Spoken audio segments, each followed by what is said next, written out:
بسم اللہ الرحمن الرحیم۔ السلام علیکم معزز سامعین، ویلکم ٹو اسلامک وظیفہ دعائیں۔ انسان اپنی فطری کمزوری کی وجہ سے ترغیب کا محتاج ہے۔ ہونا تو یہ چاہیے تھا کہ جب انسان کو پتہ چلتا کہ میرے پیارے رب کے پیارے پیارے نام ہیں اور اس نے ان ناموں کے ذریعے خود کو پکارنے کا حکم دیا ہے، اور حضور اکرم صلی اللہ علیہ وآلہ وسلم نے فرمایا کہ جو ان ناموں کو یاد کر لے گا وہ جنت میں جائے گا، تو فوراً ان ناموں میں مگن ہو جائیے، فوراً ہی ان ناموں کو یاد کر لینا چاہیے اور اپنی زندگی کے ہر سانس کو ان ناموں کے ذکر سے معطر کر کے ان کے خزانوں کو پا لینا چاہیے جو کہ ان ناموں کے اندر چھپے ہوئے ہیں۔ مگر انسان ایسا نہیں کرتا۔ انہی کی ترغیب کے لیے اسماء الحسنی کے کچھ خواص جو ہیں وہ میں آپ کے ساتھ شیئر کروں گی۔ خواص قرآن و سنت سے ماخوذ نہیں ہیں، بلکہ ماضی میں اللہ والوں نے ان پیارے ناموں سے جو منافع کمایا ہے وہی میں آپ کے ساتھ شیئر کروں گی۔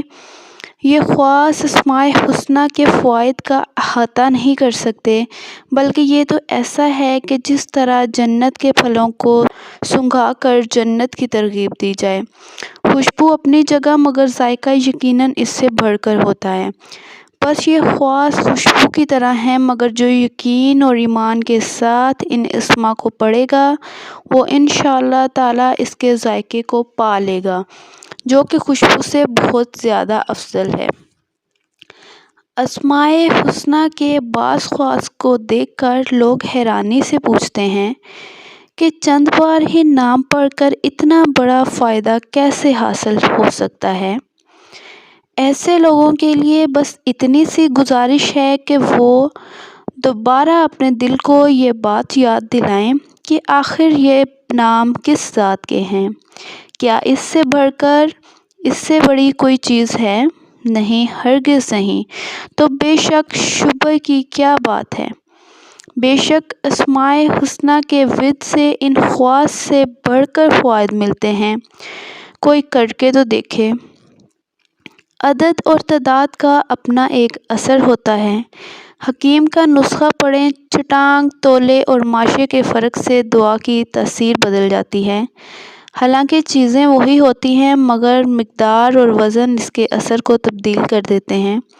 ایک انسان کوئی بات ایک بار سن کر یاد کر لیتا ہے مگر دوسرے انسان کو یہی بات 3 بار سننے سے یاد ہوتی ہے۔ حالانکہ زبان اور کان ایک جیسے ہیں، ایک شخص کتنی قوت برداشت رکھتا ہے اس کا تعلق بھی بعض اوقات عدد اور مقدار سے ہوتا ہے۔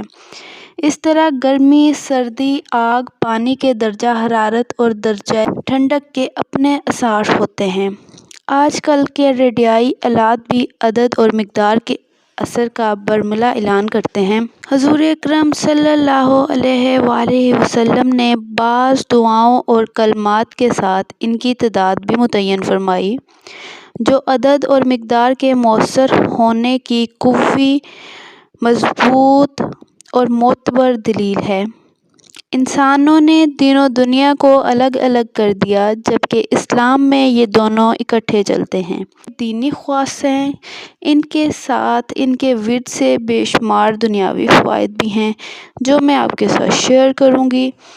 اللہ تعالیٰ مومن کو وہ دین دیتا ہے جس میں دنیا کی بھلائی بھی ہوتی ہے، وہی دنیا دیتا ہے جو اس کے دین کے لیے نافع ہوتی ہے۔ نفع دینا اور نقصان سے بچانا یہ سب صرف اور صرف اللہ تعالیٰ کے قبضہ قدرت میں ہے، اس لیے وہی ورد، وظیفہ اور دعا پر اثر ہوتی ہے جس کا مقصد اللہ تعالیٰ کو راضی کرنا ہو۔ باقی خواص کا درجہ ثانوی ہے۔ اللہ تعالیٰ راضی ہوگا تو سارے خواص و فوائد نصیب ہوں گے، لیکن اگر اللہ تعالیٰ کو راضی نہیں کر پائے تو کیا ورد، کیا وظیفہ اور کیا خواص۔ پاک چیزوں کو ناپاک مقاصد کے لیے استعمال کیا جائے تو ہلاکت ہی ملتی ہے، سوائے ہلاکت کے اور کچھ ہاتھ میں نہیں آتا۔ کھانا کتنا ہی قیمتی کیوں نہ ہو، اگر ناک میں ڈالا جائے یا کان میں گھسایا جائے تو وہ فائدہ نہیں بلکہ نقصان دے گا۔ اسی طرح اسماء حسنہ کے ذریعے ناپاک مقاصد حاصل کرنے والے اپنی تباہی کے سوا اور کچھ نہیں پاتے۔ لہٰذا اس بارے میں اللہ تعالیٰ سے ڈرنا چاہیے اور ان ناموں کے ذریعے اپنے نیک مقاصد حاصل کرنے چاہیے اور اپنی اصلاح کرنی چاہیے۔ خاص مقاصد کے لیے خاص اسماء پڑھنا کچھ برا نہیں ہے، لیکن کام کی بات یہ ہے کہ پہلے ان اسماء کو اختیار کیا جائے جو نفس کی اصلاح، مخلوق سے بے نیازی اور محبت الہی کے خصوصی خواص رکھتے ہیں، پھر باقی اسماء کو پڑھا جائے۔ اس بات کو ہرگز نہ بھلایا جائے کہ یہ سارے اسم اعلیٰ و ارفع ہیں، اس لیے ان تمام کے ورد سے غفلت نہ کی جائے بلکہ تمام اسماء کے ورد کو معمول بنایا جائے۔ سارے اسماء جو بھی آپ کے ساتھ شیئر کروں گی، اپنے گھر میں جتنے بھی بچے ہیں ان کو یاد کروایا جائیں۔ اللہ تعالیٰ کے ناموں سے اپنے گھر اور محفلوں کو سجایا کریں، روحانی سکون ملے گا۔ گناہوں کے مارے اور مصیبتوں کے پسے ہوئے پریشان حال، دکھی اور غم زدہ مسلمان، جنہیں ایک طرف ان کا اژدہا شہوت نفس امارہ ہر گھڑی ڈستا ہے اور انہیں ذلت و پستی کے گڑھوں میں ہر آن گھسیٹتا ہے، دوسری طرف شیطان ان پر ہر دم اپنے سوار اور پیادہ دستوں کے ذریعے حملہ آور ہوتا ہے، ان کو اسلام اور انسانیت کے سیدھے راستے سے ہٹا کر ظلم، تکبر، شہوت پرستی، بدفعلی، حرام خوری، حرام کاری اور حرام بینی کے جہنمی راستوں کی طرف کھینچتا ہے اور انہیں اپنی خلقت و فطرت تک تبدیل کرنے اور حسب شیطان کے ناری ٹولوں میں شامل ہونے کی دعوت دیتا ہے۔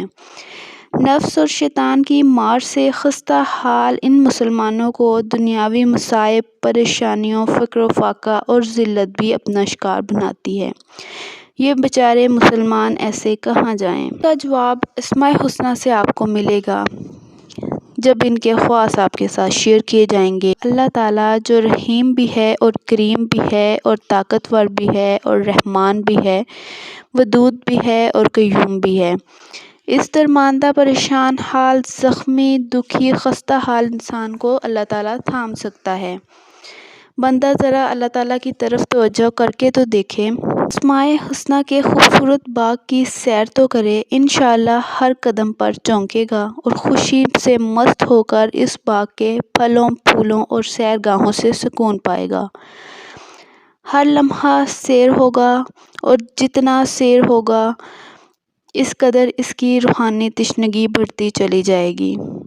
کاش کہ ہر انسان ہی اسماء حسنہ کو یاد کر لیں۔